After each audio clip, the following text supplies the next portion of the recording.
So property number 1 has $2,711 annual cash flow, and it appreciated in this example by $13,711, and the tenant paid down the principal of $1,800,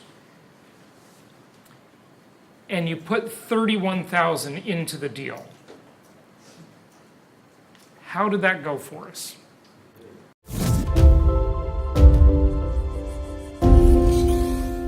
$58.8%. Wow, that's like a phenomenal deal. That might be too good to be true. Let me just, well, it's really not though, okay? But let me just point something out. So I'll use this pro forma, even though it's not as blown up as the other ones. But I want you to be aware of something, and hopefully it will never happen, but be very careful, because this is something I wish wasn't even on this software, really. I mean, it's good that it's there because you could use it yourself, but we don't allow our local market specialists to do this, okay? But one might slip through where we don't notice it, and it's in there. It might be a mistake, it might be on purpose, who knows? But note at the very top here, you have square footage. Underneath that, you have initial market value. In this case on the screen, it's $82,000. And then you have purchase price. Why is this really, really important? Because, first of all, why is there one field for initial market value and another for purchase price? Why are there two fields for that? You might be getting a bargain. Okay, if you get a bargain, then don't you love how these old ladies say that? I'm getting a bargain.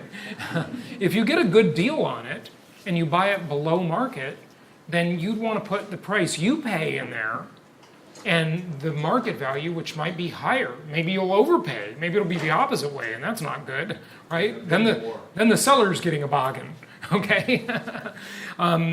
So that's why it's in there. But here's the thing. If this initial market value said $92,000, only $10,000 more, and the purchase price said $82,000, if there was a $10,000 delta between those two, what do you think would happen to the overall ROI? It'd go up dramatically. Now, I don't know the number, but I mean, I'll take a stab that it would say the ROI here might be 250%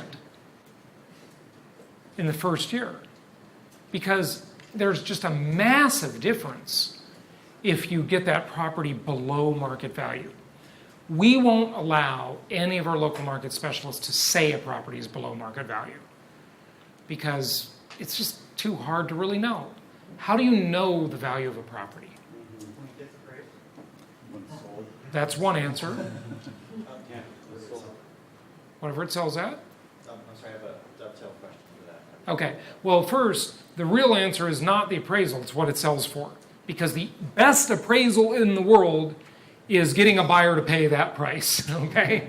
That's the only real appraisal there is, okay? And by the way, I don't know if I touched on this before, but I remember now that I'm saying that we talked about this earlier. I think we talked about the two approaches to valuing a property. One was the comparison approach, the way residential real estate is sold. We talked about that this morning, and how the illogical nature can benefit us as investors. The other approach is the way commercial real estate is sold by the income it produces. But we didn't really talk about the third approach, I don't think. Anybody know what the third approach is? Replacement. Cost approach, yeah. So it's what would it cost to build that property again?